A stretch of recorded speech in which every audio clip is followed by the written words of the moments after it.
America में जब से ट्रंप दूसरी बार राष्ट्रपति बने हैं, प्रवासियों को लेकर लगातार कानून का शिकंजा कसता जा रहा है। हाल के महीनों की बात करें तो कानूनी और गैर कानूनी दोनों तरह के प्रवासियों पर पूरे अमेरिका में सख्ती देखने को मिली है। तो बयानबाजी का दौर भी जारी है। इस बार उपराष्ट्रपति जेडी वेंस ने अमेरिका में रह रहे भारतीय मूल के लोगों पर टिप्पणी कर एक बड़ी मुसीबत मोल ले ली।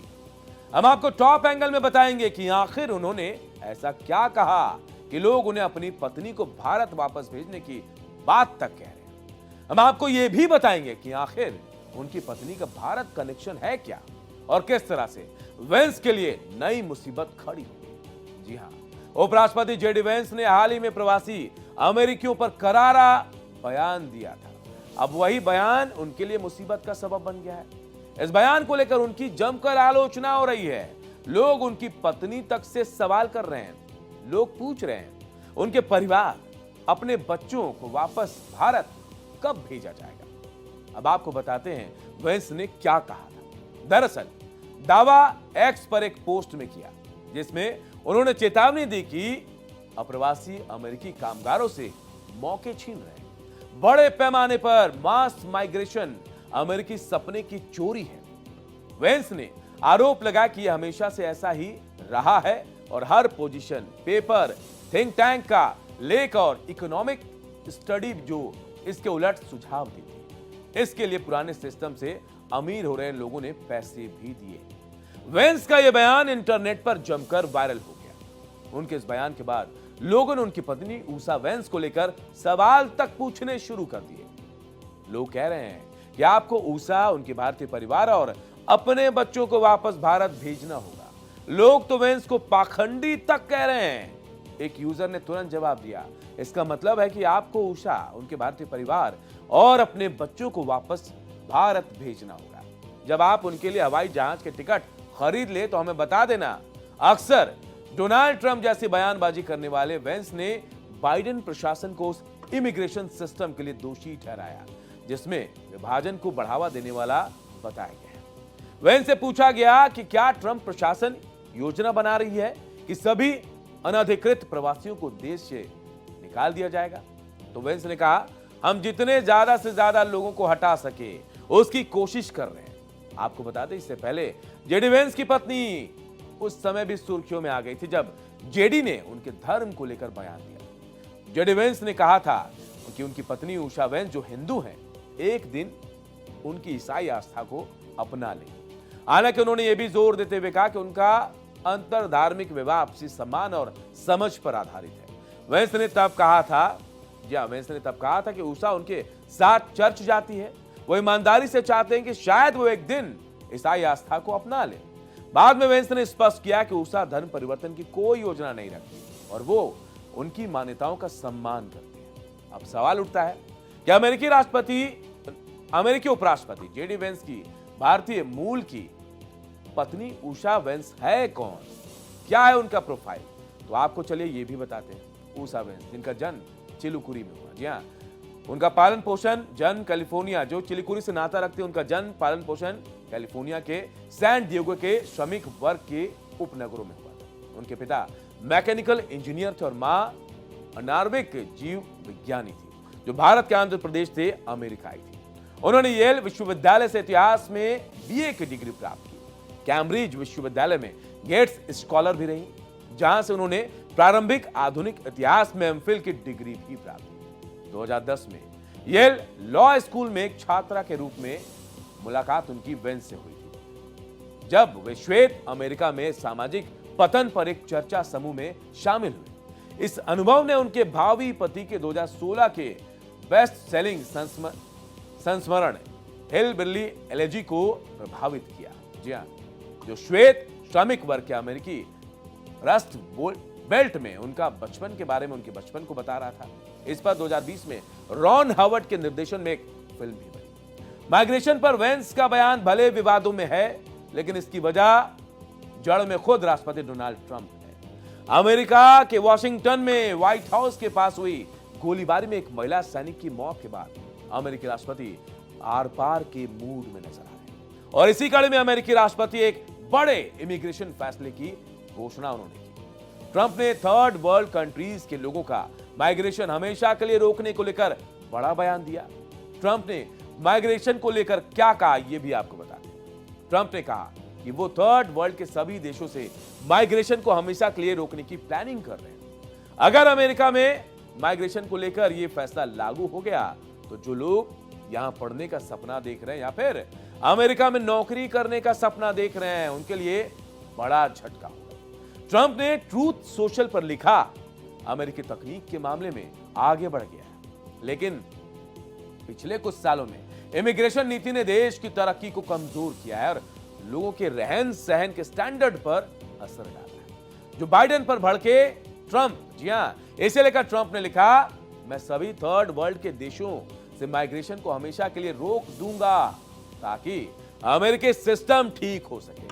बाइडेन के लाखों गैर कानूनी एडमिशन खत्म कर दूंगा, जिसमें बाइडेन के द्वारा साइन किए गए एडमिशन भी शामिल है, और ऐसे किसी भी व्यक्ति को हटा दूंगा जो अमेरिका के लिए सामाजिक या आर्थिक रूप से फायदेमंद नहीं है या हमारे देश से प्यार करने में असमर्थ है। गैर नागरिकों की सब्सिडी भी खत्म करने की तैयारी ट्रंप ने की है। जी हां, ट्रंप ने कहा कि मैं हमारे देश के गैर नागरिकों को मिलने वाले सभी फेडरल फायदे और सब्सिडी खत्म कर दूंगा। घरेलू शांति को कमजोर करने वाले माइग्रेंट्स को देश से बाहर निकाल दूंगा और विदेशी नागरिकों को देश से निकाल दूंगा जो आम जनता पर बोझ है, सुरक्षा के लिए खतरा है या पश्चिमी सभ्यता के साथ मेल नहीं खाते। ऐसे लोगों को अमेरिका छोड़ना होगा और मैं इनको यहां से बाहर निकालूंगा। ताइवान को लेकर चीन और जापान के बीच तनाव लगातार बढ़ रहा है। दोनों देशों के बीच मामला तब भड़का जब जापान की नई प्रधानमंत्री साने ताइकाइची ने साफ कहा कि अगर चीन ताइवान पर कब्जा करने की कोशिश करता है तो उनका देश सैन्य कार्रवाई करेगा। इसके बाद से दोनों देश तलवार खींचकर खड़े हो गए। स्थिति तो यह हो गई कि चीन जापान के फाइटर जेट एक दूसरे पर फायर कंट्रोल रडार लॉक कर रहे हैं। क्या चीन और जापान जंग के मुहाने पर हैं? टॉप एंगल से बताएंगे आप। चीन जापान के बीच बढ़ते तनाव से कभी भी बड़ा जंग शुरू हो सकता है, क्योंकि डिफेंस एक्सपर्ट के मुताबिक किसी विमान पर फायर कंट्रोल रडार लॉक करने का सीधा संकेत होता है कि टारगेट पर हमला किया जा सकता है। ऐसी स्थिति में टारगेट किए गए फाइटर प्लेन को फौरन बचाव की कार्रवाई करनी पड़ती है। जापान ने आरोप लगाया कि चीन के फाइटर प्लेन ने ओकिनावा आइलैंड के उसके फाइटर प्लेन पर फायर कंट्रोल रडार लॉक किया। जापान के रक्षा मंत्री शिंजिरो कोइजुमी ने इसे बेहद खतरनाक और गैर जरूरी कार्रवाई बताया और कहा, चीन के व्यवहार के खिलाफ आधिकारिक विरोध दर्ज करवाया गया है। चीन ने इस आरोप से इनकार किया। ओकिनावा के पास हाल का यह टकराव पिछले कई सालों में दोनों सेनाओं के बीच सबसे गंभीर घटनाओं में से एक माना जाता है। 2025 में 300 से ज्यादा बार फायर कंट्रोल रडार लॉक हुआ है। एक छोटी सी गलती बड़ा युद्ध शुरू कर सकती है। जी हां, ईस्ट चाइना में ताइवान के आसपास पिछले कुछ सालों में चीन और जापान के फाइटर जेट एक दूसरे के बहुत करीब आ चुके हैं। कई बार खबर आती है कि चीनी J-10, J-16 या J-20 जेट ने जापानी F-15 या F-35 जेट पर फायर कंट्रोल रडार लॉक कर लिया। जापान इसे बहुत गंभीर और खतरनाक मानता है। 6 दिसंबर को ईस्ट चाइना सी में 2 चीनी J-15 फाइटर जेट ने जापान के F-15 जेट पर 2 बार फायर कंट्रोल रडार लॉक किया। यह पहली बार माना जा रहा है जब चीनी फाइटर जेट ने जापानी फाइटर जेट पर सीधा रडार पर फोकस किया। जापान ने फौरन चीन के राजदूत को बुलाकर विरोध दर्ज करवाया और ऑस्ट्रेलिया ने भी शांति की अपील की, जबकि अमेरिका ने चुप्पी साधे। यहां अमेरिका ने चुप्पी साधी, लेकिन पीछे से जापान का वो साथ दे रहा है। आखिर ये रडार लॉक होता क्या है और ये इतना खतरनाक क्यों है, ये भी आपको बता दें। दरअसल फाइटर जेट में 2 मुख्य रडार होते हैं। पहला फायर कंट्रोल रडार होता है, जो यह बहुत पतला और तेज बीम फेंकता है।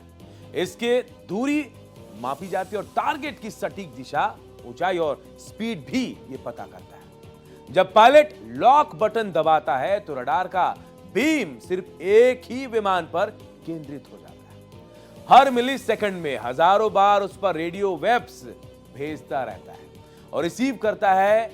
इसी को लॉक ऑन कहते हैं। इस रडार लॉक के बाद सिर्फ 5 से 8 सेकंड में मिसाइल जो है वो दागी जा सकती है। अब आपको बताते हैं दूसरे फाइटर जेट को कैसे पता चलता है कि रडार लॉक हो गया है। हर एडवांस फाइटर जेट में रडार वार्निंग रिसीवर लगा होता है। जैसे ही कोई फायर कंट्रोल